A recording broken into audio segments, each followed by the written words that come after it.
A novela finalmente terminou. Carlo Ancelotti será técnico da seleção brasileira, mas a questão toda é: será que apenas isso basta para resolver todos os problemas que hoje tem a seleção? Então não sai do vídeo, aproveita que se inscreve no canal, já manda para algum amigo e fica aqui comigo que a gente vai discutir um pouco mais sobre isso. E lembrando também, caso você caiu aqui de paraquedas, não se esqueça de nos seguir lá no Instagram, Missão Esportes, igualzinho tá aqui embaixo. E se você veio do Instagram para cá, também não se esquece de nos seguir aqui no YouTube, né? Como eu falei, o canal tá começando, estamos engrenando e vamos com tudo para gravar esses vídeos. Começando hoje, eu trouxe aqui o meu caderninho, né, para me pautar em algumas coisas, ficar mais fácil de lembrar também as coisas que eu vou falar. Então, começando pelo começo, né, finalmente o fim dessa novela. O Ancelotti já esteve próximo da seleção brasileira um tempo atrás, acabou não vindo, agora parecia que ia melar também o negócio, mas no final das contas ele será técnico da seleção brasileira. O grande problema aqui é que ele assume quase no final de um ciclo, ele vai ter cerca de 5 ou 6 convocações até a Copa do Mundo. É muito pouco para se testar e se formar um grupo. Então, todo o erro de planejamento da CBF talvez seja refletido nisso e nem o Ancelotti seja capaz de salvar algo. O Dorival Júnior, como já falei em um tempo atrás, ele assume a seleção, tem pouco tempo para se preparar para uma Copa América, onde ele já é queimado. Ele já foi queimado ali e os desempenhos que vieram depois só confirmaram isso, que ele não tinha o cacife, talvez, para treinar a seleção brasileira. Apesar do Dorival Júnior ser um grande técnico aqui no Brasil, ele pecou muito no comando da seleção. Muito por conta da ineficiência que o time tinha em praticamente todos os seus setores. A gente viu pouquíssimos jogos bons feitos por essa seleção. Eu vou lembrar que jogo contra a Espanha e contra a Inglaterra, talvez os primeiros amistosos, que foi todo mundo se empolgou ali, falou: pronto, Dorival chegou, agora a seleção vai estar arrumada. E não foi bem o que aconteceu, não foi bem o que a gente viu acontecendo no final das contas. E ao contrário do que muita gente pensa, Carlo Ancelotti não é o primeiro treinador estrangeiro da história do Brasil. Ele será o 4º treinador. Assim, ele será o primeiro a ficar de forma definitiva, porque antes nós tivemos o Ramon Plateiro, uruguaio, em 1925, que ficou apenas 19 dias no comando. Tivemos também o Jareco, um português, que ficou pouquíssimos dias também no comando. E tivemos o argentino Filpo Núñez, que também ficou pouquíssimo tempo no comando. Todos esses treinadores estiveram na seleção antes de ser campeão mundial. Então o Ancelotti ele será o primeiro estrangeiro a comandar a seleção brasileira após ela já ser campeã do mundo.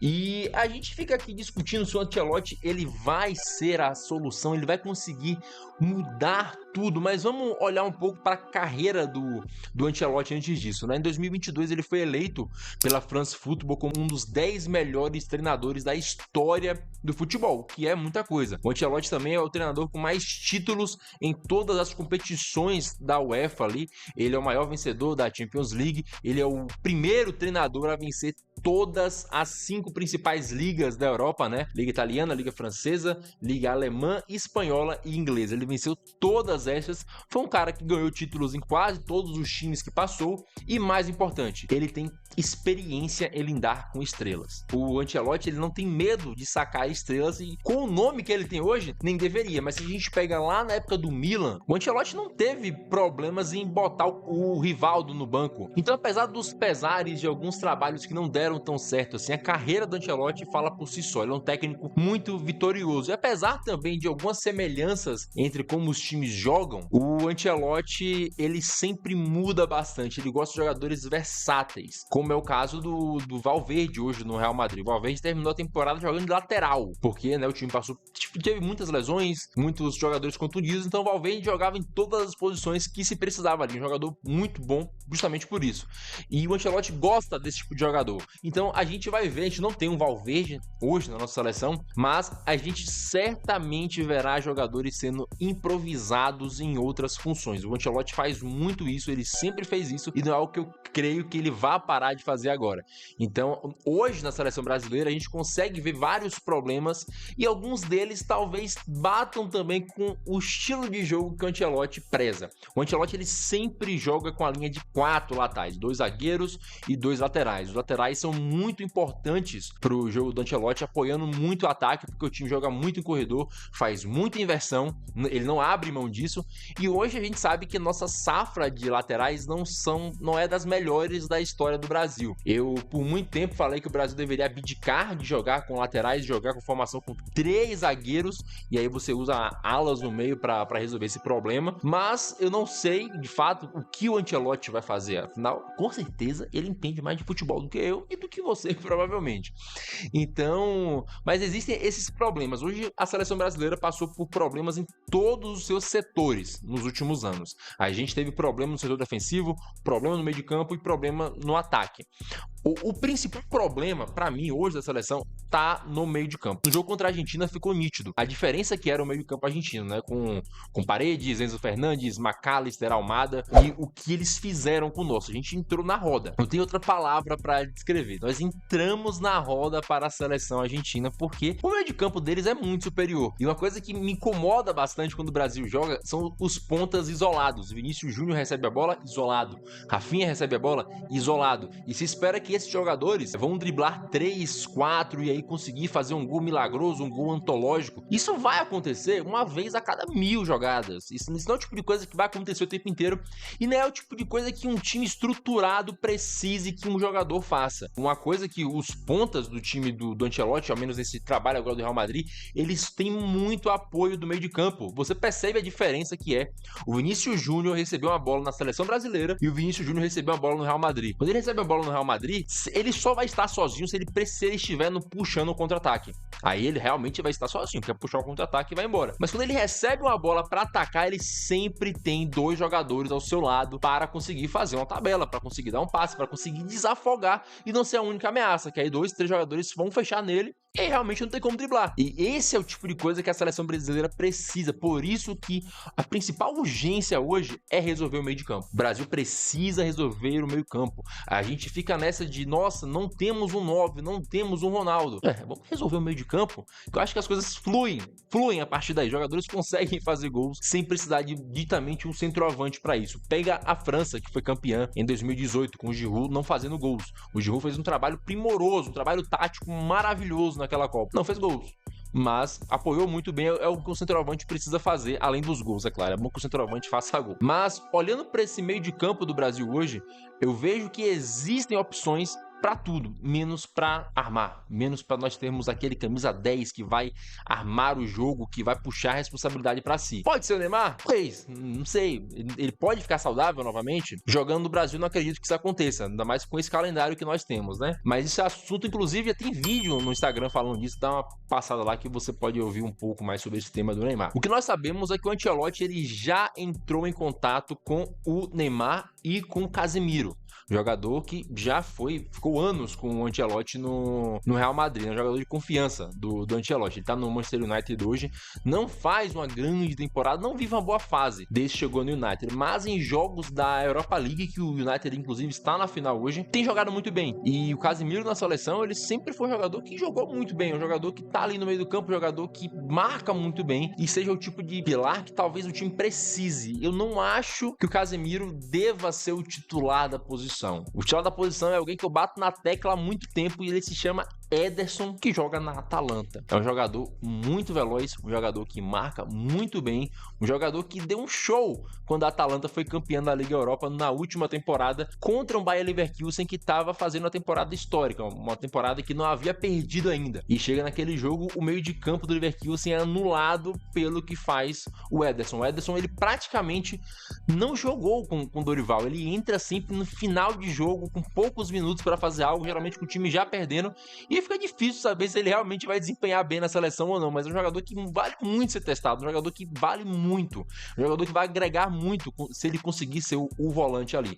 E sem dúvidas, pelo que já saiu, pelo que vimos com as conversas, o Ancelotti certamente vai querer contar com o Neymar e com o Casemiro na seleção brasileira. Mas para a seleção voltar a funcionar hoje, para esse time existir, como um time, tudo passa pela existência do meio de campo. O Ancelotti muito provavelmente vai querer usar laterais. O meio campo apoiar os pontas, o meio campo conseguir criar as jogadas e não jogadas apenas individuais criadas pelos pontas, é o que faz toda a diferença para um time ser um time. E aí entra todo o meu problema, porque eu não sei se o Ancelotti vai conseguir resolver isso. Mas você não acha que o Ancelotti é um grande técnico? Um dos maiores da história, sem dúvida. Mas são pouquíssimas convocações até a próxima Copa do Mundo. Poucas. Esse ciclo foi arruinado pela falta de planejamento da CBF. Esse ciclo foi completamente arruinado. Talvez para um próximo ciclo, para a Copa que vai acontecer em 2030, se ele continuar, é claro, muito bom. Ele vai conseguir ter um ciclo inteiro de preparação para chegar na próxima Copa, mas hoje ele vai pegar com pouquíssimas convocações. Eu vou bater nessa tecla porque são poucas convocações para você dar cara a um time que não tem cara. Um time que não tem estilo de jogo, um time que não tem o que se tirar de bom hoje olhando para essa seleção. A não ser jogadas individuais, mas a gente não tá falando de time, tá falando de talento. Eu tô falando de time. Para ser campeão de uma Copa do Mundo, você precisa de time. E eu não vejo o Brasil com esse time hoje. Então, nessas pouquíssimas convocações, o Ancelotti vai tentar fazer um milagre de fato em transformar este bando de bons jogadores, eu acho que são bons jogadores, em um time, coisa que eles não são. É um negócio muito desorganizado, um negócio que depende muito do talento individual. E se vencia jogos assim 30, 20 anos atrás, quando o nível de futebol não era tão competitivo assim para todas as seleções.